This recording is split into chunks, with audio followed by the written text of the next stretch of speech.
Jamaah. Yeay. Oh jamaah. Yeay. Alhamdulillah. Untuk jamaah yang baru bergabung, hari ini kita sedang membahas tema single mom. Allah yang kuatkan. Masya Amin. Allah. Bunda Saskia mau tanya sama Bunda. Boleh, nak, nanya lagi, silakan. Bagaimana seorang single parent menghadapi cibiran tetangga? Apalagi yang sering bilang, kasihan anaknya gak ada bapak. Atau misalnya, kasihan anaknya ibunya kemana? Netizen pedes banget mulutnya, itu bagaimana Bunda? Mohon izin tausiahnya Bunda. Ya Allah, pertanyaannya bagus. Mohon izin guru kami semuanya. Subhanallah, kalau kita mendengarkan atau membaca surah dalam Al-Quran surah Al-Baqarah. Bismillahirrahmanirrahim. وَلَنَبْلُوَنَّكُمْ بِشَيْءٍ مِّنَ الْخَوْفِ. Allah berfirman, dan sungguh kami akan menguji kalian dengan sesuatu dan rasa takut. Ketika ada tetangga atau siapapun yang mencibir, gak ada tuh anaknya tuh ayahnya. Namanya orang mencibir urusan mulut mereka. Bagaimana solusinya? Pertama, jangan ambil hati, jangan ambil pusing. Gimana Bu? Jangan ambil hati, jangan ambil pusing. Biarkan saja mulut-mulut mereka. Kita dapat pahala, dia dapat dosa. Betul tidak? Betul. Yang kedua, percaya diri. Kenapa kita harus percaya diri? Karena yang namanya single parent bukan maunya kita. Betul tidak Bu? Kalau kita tahu akan berpisah, mungkin tidak akan pernah memilih dia sebagai pendampingnya. Tetapi namanya manusia itu akan diuji oleh Allah. Perjalanan rumah tangga, ada yang panjang, bersyukur rumah tangganya sampai kakek nenek. Betul tidak Bunda? Betul. Tapi ada yang di tengah perjalanan berpisah. Tawakal, masih ada harapan lebih baik ke depannya. Dan yang ketiga, kalau menjadi single parent itu tidak ada lain, banyak belajar, gali potensi. Hari ini bukanlah kiamat, orang mau bicara A, B, C, urusan orang lain, mulut orang lain. Tunjukkan prestasi. Karena seorang single parent kalau memiliki ilmu, memiliki kompetensi, digali bakatnya apa. Belajar terus. Jangan banyak bicara, tunjukkan saja prestasi. Dulu kamu mencibir saya, insya Allah nanti kamu akan tahu siapa saya. Kalau sudah belajar, kalau sudah kita menggali potensi, akan banyak bermanfaat, mungkin gak mencibir lagi gitu Kak Saski. Masya Allah, terima kasih banyak Bunda. Sama-sama. Boleh tepuk tangannya jemaah. Sekarang Saskia langsung tanya sama Ustadz Syam. Mohon izin Ustadz Syam, Siap, silakan. Saski. Kalau seorang single parent berusaha tegar di depan anak, tapi Ustadz. Ada tapinya lagi nih. Betul. Nah. Tapi menangis diam-diam setiap malam. Apakah itu bentuk kekuatan atau malah kelemahan? Karena banyak cerita yang single parent itu bingung harus bercerita dan berkeluh kesah kepada siapa. Kepada anak, tapi kalau anak tahu nanti malu atau nggak enak. Nah, mohon izin tausiahnya Ustadz. Baik, terima kasih Saskia Tabe Guru Ustadz Maulana, Bunda Tuti, para alim ulama yang dimuliakan Allah Subhanahu wa taala. Memang tangisan ini bisa menjadi kelemahan tapi bisa menjadi kekuatan. Lihatlah bagaimana kekuatan cinta itu membuat air mata menetes. Di saat orang yang lain yang berada di sisi Nabi SAW mereka syahid di medan perang. Tapi ada satu orang sahabat Nabi syahidnya bukan di medan perang. Tapi syahidnya karena menangis menahan kerinduan kepada Nabi SAW.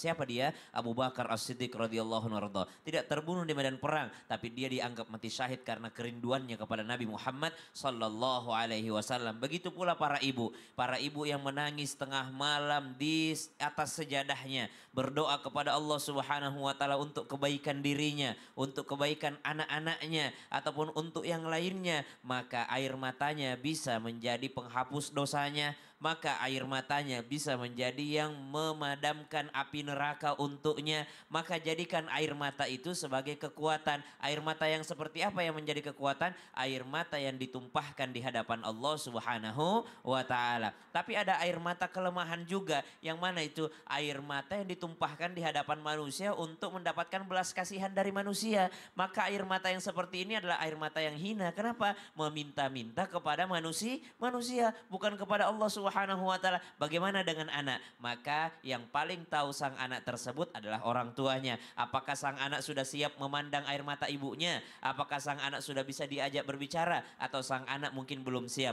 Maka antara siap dan tidak siapnya itu orang tuanya yang lebih tahu. Kalau memang sang anak siap untuk mendengarkan cerita ibunya, silahkan diceritakan. Tapi kalau sang anak tidak siap, maka luapkanlah air matamu hanya di hadapan Allah Subhanahu wa taala. Masya Allah, terima kasih banyak Ustaz Syam. Sama-sama. Boleh tepuk tangannya jamaah.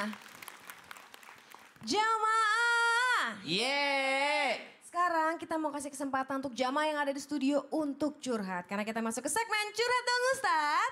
Iya, kami curhat. Yang mau curhat angkat tangannya jamaah. Gantian ya Bu, ke sebelah sini ya Bu, izin. Silakan boleh Ibu ikut ke tengah. Silakan Bunda, Ustadz Maulana boleh ikut ke tengah. Sini Ibu, boleh ke tengah bersama. Perkenalan Ibu mau curhat apa? Silakan. Bismillahirrahmanirrahim. Assalamualaikum warahmatullahi wabarakatuh. Waalaikumsalam warahmatullahi wabarakatuh. Nama saya Ibu Sri dari Majelis Taklim Al Hayati dari Wonosobo. Boleh tepuk tangannya jamaah. Mau curhat apa Ibu? Wonosobo itu negeri Sabah, Wonosobo. Oh artinya Ustadz? Ya. Oh Masya Allah. Silakan mau curhat apa Ibu? Maaf Bunda, Iya silakan. mohon curhat. Iya silakan. Gimana? Untuk curhat saya hari ini tepat sekali dengan single mom karena saya baru saja mendapatkan predikat single mom. Oh ya Allah Ibu. Saya ingin curhat kepada Bunda Tuti. Boleh. Oh Masya Allah. Kenapa? Apakah Ya, Masya Allah. Mohon izin. Oh, gimana? ini Bunda, apakah lafal La ilaha illallah itu dapat meringankan atau memberi penyusukan kepada arwah yang meninggal? Karena saya baru mendapatkan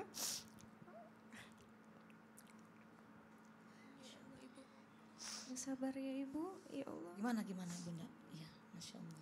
ini Bunda,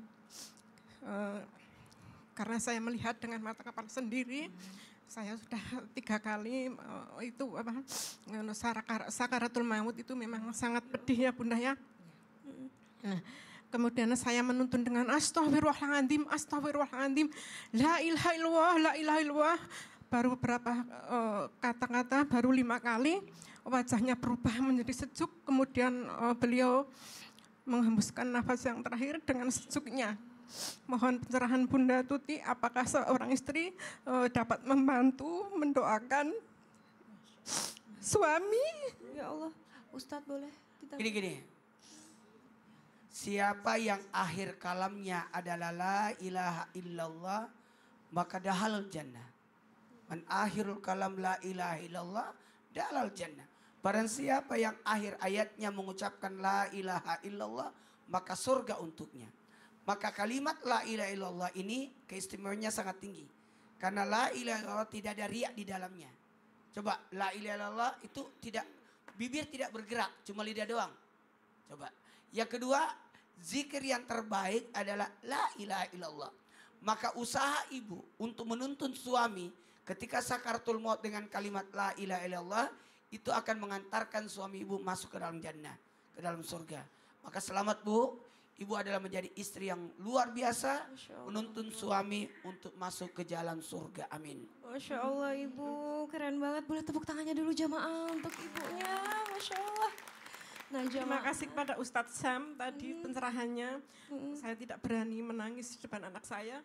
Tapi kalau malam hari saya menangis, Pak. Sabar Ibu ya. Masya Allah, terima kasih banyak ya Ibu sudah berani untuk mencurahkan hatinya di sini. Ustadz Syam, Ustadz Maulana, Bunda Tuti dan jamaah Islam itu dimanapun berada, terima kasih. Sekarang saatnya saya Saskia Putri dan segenap tim yang bertugas pamit undur diri. Mohon maaf apabila ada salah kata maupun perbuatan. Wassalamualaikum warahmatullahi wabarakatuh. Waalaikumsalam warahmatullahi wabarakatuh. Subhan